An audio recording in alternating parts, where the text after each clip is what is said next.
अस्सलाम वालेकुम जी, मैं हमारी अली, आप देख रहे हैं मेरा चैनल। इशाल फातिमा केस में नए सबूत सामने आ चुके हैं। माँ और बेटी के दरमियान आखिरी वक्त में क्या बातचीत हुई। 4 लड़के 2 लड़कियां, फ्लैट में 4 दिन और 3 रातें, आखिर वहाँ पर क्या कुछ होता रहा। किसी को इल्म नहीं था कि माइनर टीन एजर्स वहाँ पर मौजूद है। इशाल फातिमा की फैमिली से बाहर शादी पर एतराज़। पुलिस से वालिदैन की बात का यकीन आखिर क्यों नहीं किया। पुलिस को क्या कोई और डिक्टेशन दे रहा है। यह मामला इतना बड़ा है कि पेरेंट्स सब कुछ छुपा रहे हैं और पुलिस कोऑपरेट करने के लिए तैयार नहीं। क्या चीज़ें आज की वीडियो में जो है इसका पोस्टमार्टम करेंगे। रिक्वेस्ट है आप चैनल को सब्सक्राइब करें, हमें आपकी सपोर्ट की बड़ी ज़रूरत है और आपने इस वीडियो को आखिर तक मुलाहिज़ा ज़रूर फरमाना है। मेरी बेटी के चेहरे और जिस्म पर बहुत ज़्यादा तशद्दुद थे, हर जगह तशद्दुद के निशानात थे। वालदा की जो आंखों देखा हाल है, उसने इब्तदाई पोस्टमार्टम का जनाजा निकाल के रख दिया है। वो कहती हैं कि इतने ज़ख़म थे, इतने चोटों के निशान थे, इतना तशद्दुद किया गया था मेरी बेटी के जिस्म पर। इसमें से तो कुछ भी पोस्टमार्टम रिपोर्ट में नहीं आया।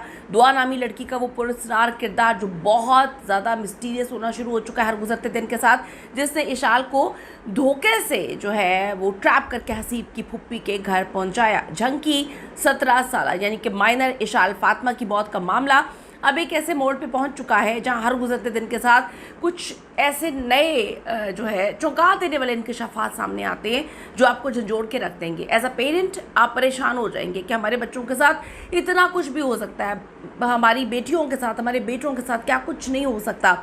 अब एक ऐसे मोड़ पे पहुंच चुका है सारा मामला जहां पुलिस की जो मनगढ़ंत कहानियां हैं और माफिया का गठजोड़ है वो भी बेनकाब होना शुरू हो गया। लेकिन सवाल यहाँ पर यह है कि माफिया तक हमारे बच्चे कैसे पहुँचते हैं। वो घरों में आके तो नहीं लेके जाते, हमारे बच्चों को ट्रैप किया जाता है। अब किन बच्चों को ट्रैप किया जाता है ये एक अलग स्टोरी है। हमें सबसे पहले मैं ये बात बोलूँगी, इशाल को तो वापस नहीं लेकर आ सकते, ब्लेम गेम्स तो साइड पे रखने चलती रहेंगी। हमें अपने बच्चों के साथ इतनी दोस्ती करनी है कि हमारे बच्चे जो है किसी भी ऐसे इंसान के हाथ ना लगे जो बड़े इजीली हमारे बच्चों को ट्रैप कर ले। हमारे बच्चों को असाबी दिमागी तौर पर इतना मजबूत होना है कि हमारे बच्चे इस तरह के गिरोह के हाथों जो है, जो गिरोह होता है ये इस तरह के गैंग्स के हाथों ट्रैप ना हो सके। मकतूला की वालदा के तो लर्जा खेज़ जो इंकशाफात हैं और JIT की तश्कील ने इस केस का रुख बिल्कुल चेंज कर दिया है।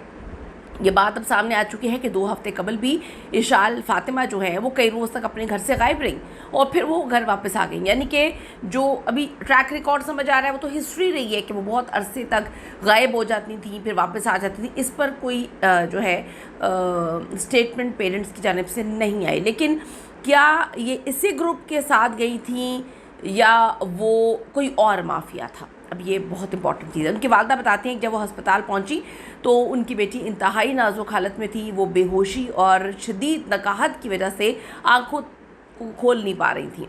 खौफ के मारे बार बार अपनी माँ से चिमट रही थी। हाय बेचारी, कितना कुछ।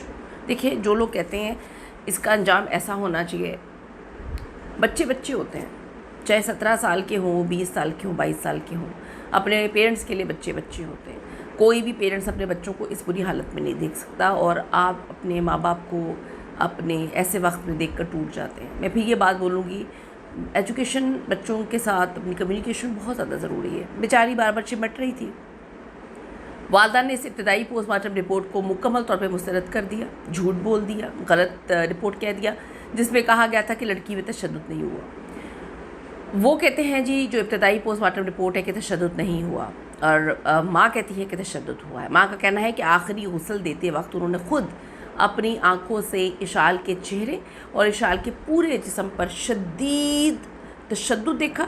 ज़दोकोब के वाज़ेह निशानात मौजूद थे। तो फिर पुलिस ने किस तरह से इब्तदाई पोस्टमार्टम रिपोर्ट जो है वो मुरतब कर दी, बना दी कि उसमें तशद्दुद का कोई असर नहीं है, एक निशान नहीं है जिस्म पर। इशाल छठी जमात से शुगर यानी डायबिटिक थी और उसे बाकायदगी से इंसुलिन की ज़रूरत रहती थी।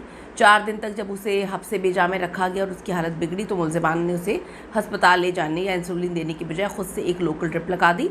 इस गैर पेशावराना ड्रिप की वजह से उसकी हालत सुधरने की बजाय मज़ीद गैर हो गई। ये माँ का मौक़िफ़, पेरेंट्स का मौक़िफ़ है।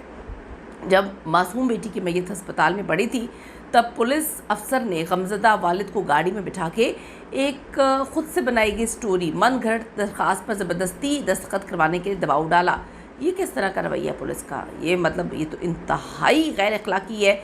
अब उनके वालिद कहते हैं, ये क्लेम कर रही हैं, पुलिस ये बयानियाँ बनाने की कोशिश कर रही थी कि लड़की अपनी मर्ज़ी से गई थी और वहाँ किसी नशा आवर गोली के ओवरडोज की वजह से लड़की मरी। इसका मतलब ये है कि पुलिस डे 1 से ही मुल्ज़िमान को बचाने का खेल खेल रही है। इसका मतलब ये है कि जो मुल्ज़िमान जो टुच्चे से हमें नज़र आए हैं बेगैरत 4, इनका कहीं ना कहीं कोई ना कोई बड़ा ताल्लुक़ है। इसीलिए तो पुलिस सारे के सारे मामले को जो है वो चेंज कर रही थी।